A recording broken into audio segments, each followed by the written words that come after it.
Assalamualaikum teman-teman. Kali ini aku mau sharing aja nih, gimana awal mulanya aku bisa membuat percetakan kecil-kecilan di rumah. Sebenarnya dulu aku nggak berharap banyak dengan usaha yang aku jalani sekarang ini. Tapi lama-kelamaan setelah aku merintis usaha dan kelihatannya lingkungan sekitar juga mendukung, alhamdulillah sampai saat sekarang ini usahaku terus berjalan dengan dukungan keluarga, begitu juga suami. Alhamdulillah rasanya nggak nyangka bisa seperti ini untuk saat sekarang ini dengan usaha di rumah dan berkegiatan juga di rumah. Bisa sambil ngurus rumah, anak, suami, dan alhamdulillah bisa dapat penghasilan sendiri. Awalnya aku hanya buka jasa fotokopi dengan printer rumahan yang biasa, atau teman-teman juga kayaknya ada yang pakai printer rumahan, dan itu yang aku gunain untuk fotokopi jika ada orang yang mau fotokopi. Dan usaha tambahannya adalah mengetik. Dulu pas pertama dapat orderan ketikan rasanya seneng banget, sampai dikerjain sampai lembur, aku dan suami ngerjainnya sampai lembur gitu ya. Dan sekarang alhamdulillah cetak foto, cetak undangan, bahkan pesanan-pesanan lain seperti spanduk. Dan kalau untuk pemesanan percetakan yang benar-benar membutuhkan mesin yang besar, kami order pesanannya khusus cetak aja ke tempat percetakan yang lain, soalnya kami belum mempunyai mesin yang besar khusus spanduk, baliho gitu ya teman-teman. Awal mula buka usaha ini sebenarnya aku pikir, oh aku sekarang buka jasa fotokopi, ketikan, dan undangan kayak gitu ya teman-teman. Tapi ternyata makin kesini seolah-olah gitu pelanggan itu yang telah memberikan aku masukan-masukan, atau misalnya sekarang kan teknologi semakin canggih dan mereka sendiri yang minta apa yang harus dibuatkan gitu ya teman-teman, seperti misalnya undangan digital, undangan web. Dari awalnya aku yang nggak ngeh gitu buat desain atau edit video kayak gitu, tapi karena permintaan yang mendesak gitu ya teman-teman, mengharuskan aku untuk melakukan itu. Dan akhirnya sekarang semua itu udah menjadi gimana ya, udah menjadi daya tarik dari usaha kita tersebut gitu. Jadi buat teman-teman juga di sana yang baru memulai merintis usaha, walaupun kecil-kecilan, tapi kalau dilakukan dengan disiplin, dengan tekun, dengan kerja keras, dan yang penting melek teknologi ya teman-teman. Buka aja YouTube itu, apa yang nggak tahu kita buka YouTube. Ada di YouTube itu gurunya banyak. Jadi aku juga kayak gitu teman-teman. Jadi yang aku lakuin sekarang itu aku belajarnya di YouTube. Soalnya kalau misalnya kita nanya sama orang belum tentu mereka jawab, tapi kalau kita nanyanya ke YouTube, kita cari inspirasi dari konten-konten kreator yang udah buat, misalnya udah buat jasa percetakan yang lebih dulu, mereka lebih membagikan ilmu yang mereka gunakan sehari-hari, jadi kita bisa mengambil ilmunya gitu ya teman-teman. Dan dulu waktu awal mula aku bikin usaha ini juga, rasanya kalau misalnya kita lihat orang lain sekarang ya teman-teman, mereka kalau mau buka usaha pasti mereka bakalan mikir modalnya apa ya, modalnya berapa ya gitu. Mereka nunggu ngumpulin duitnya itu gitu loh teman-teman. Tapi nggak tahu kenapa dulu pas aku merintis usaha yang ini, modalnya itu hanya gimana ya teman-teman, kayaknya doa dan kemauan aja sih. Selebihnya nggak tahu lah ngalir dari mana, kayaknya itu juga rezeki dan jalan yang Tuhan tunjukkan buat aku gitu ya teman-teman. Soalnya waktu itu aku tuh cuma mau buat usaha fotokopi, jasa ketikan kayak gitu. Terus nggak mungkin kan di dalam warung itu aku nggak ngasih apa-apa gitu ya teman-teman. Jadi aku itu pinjam, itu masih minjam ya teman-teman, aku nggak punya pajangan, nggak punya rak-rak, atau bahkan toko aku sendiri itu, warung aku sendiri itu, aku nebeng sama kakak aku di rumah dia. Dia ada warung yang nggak dipakai gitu teman-teman, jadi dia nyuruh aku pakai aja dulu gitu. Jadi aku pakai gitu, ada printerku satu, laptopku, padahal laptopku itu baterainya udah bocor. Jadi pas aku pakai dia itu harus dicolokin listrik terus gitu teman-teman.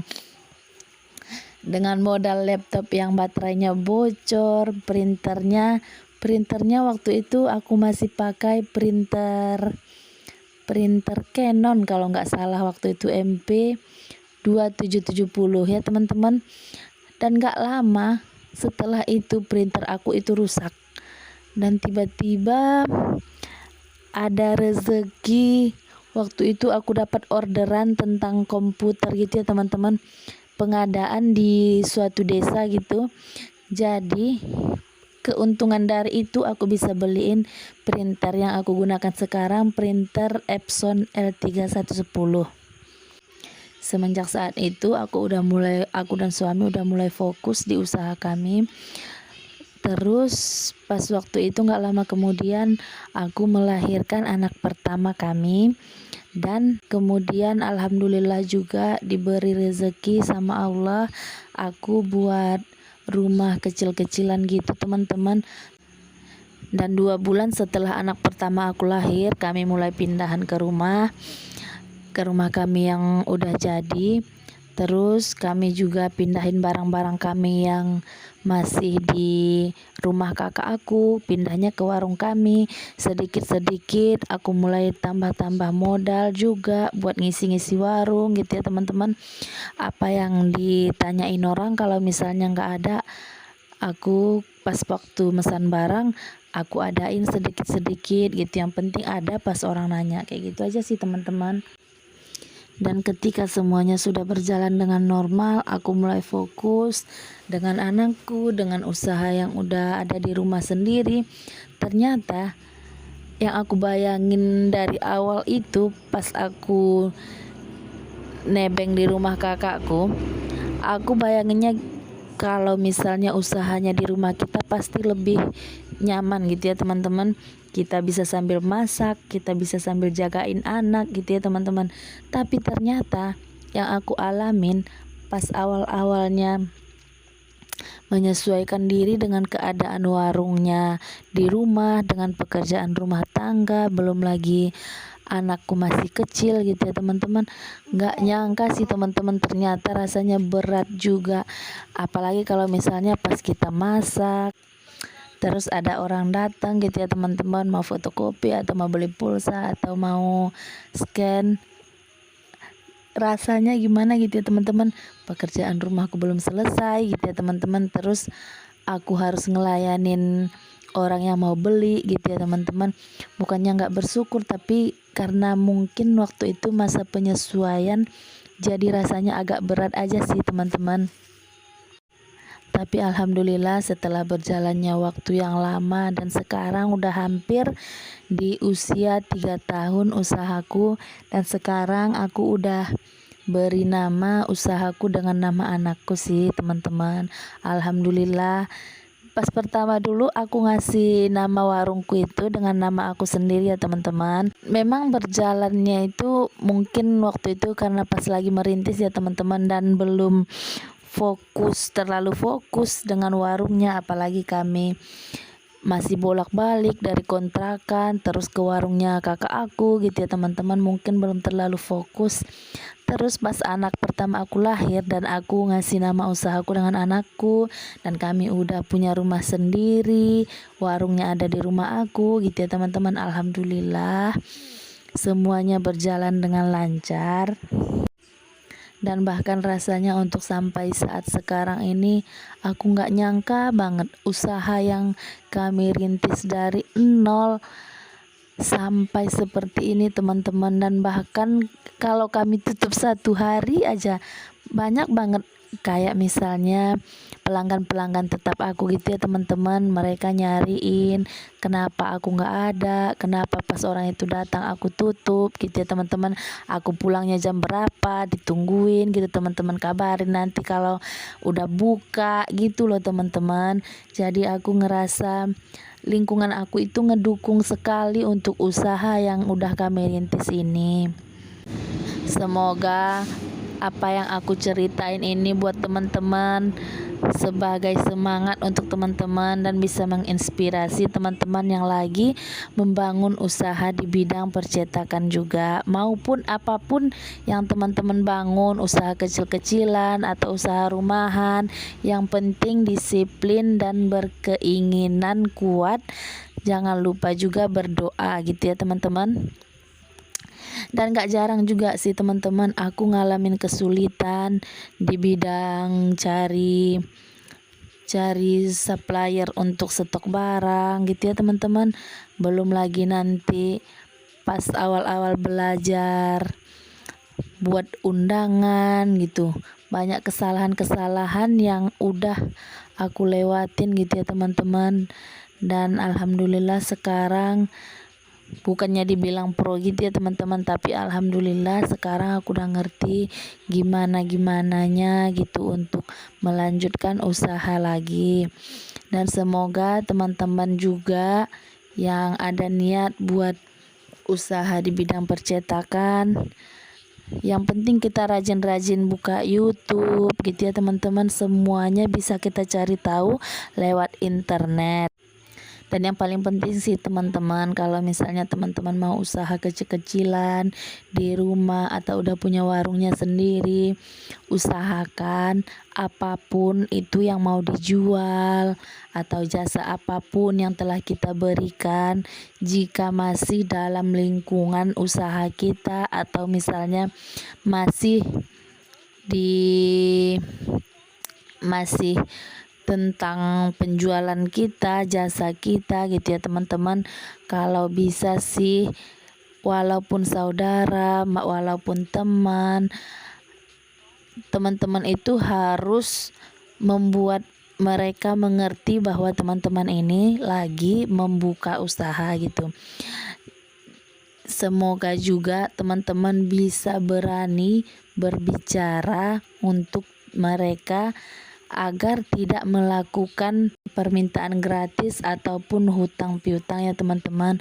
Soalnya aku udah ngerasain kalau misalnya kita memberikan kesempatan kepada orang yang berhutang, modal yang kita putarkan itu nggak bisa maksimal loh teman-teman. Apalagi kita mintanya segan sedangkan kita lagi butuh gitu ya teman-teman. Jadi usahakan sekecil apapun atau semurah apapun, usahakan kalau misalnya itu jangan ada yang ngutang gitu ya. Pas pertama aku terapin yang ini dalam usaha aku, banyak juga sih teman-teman yang bilang gitu aja nggak bisa ngutang gitu, cuma 3 hari kok, cuma 1 minggu kok, kayak gitu ya teman-teman. Tapi aku gimana ya teman-teman, aku beri mereka penjelasan bahwasanya yang aku tunggu dari mereka itu nggak seberapa dibanding yang udah aku kasih sama mereka gitu ya teman-teman. Apalagi di bidang pulsa, di bidang jasa. Di bidang jasa ini rasanya gimana ya teman-teman, kalau kita udah melakukan pekerjaan kita dengan selesai, kita pengen banget rasanya bayaran itu langsung kita terima gitu teman-teman. Dan semoga teman-teman juga bisa berani untuk membuka usaha, yang mau buka usaha, yang udah buka usaha semoga semakin lancar. Dan kali ini aku nggak bikin konten tutorial ataupun tips dan trik dalam bidang percetakan atau misalnya review barang. Kali ini aku cuma mau cerita-cerita aja sama teman-teman. Gak tahu kenapa rasanya pengen banget sharing-sharing gitu. Terima kasih juga buat teman-teman yang udah nonton konten-konten aku, yang like, yang subscribe. Terima kasih teman-teman semuanya. Semoga kita diberikan kelancaran usaha dan semoga kita selalu dalam lindungan Allah Subhanahu wa taala. Dan sampai jumpa lagi teman-teman di konten selanjutnya. Assalamualaikum teman-teman.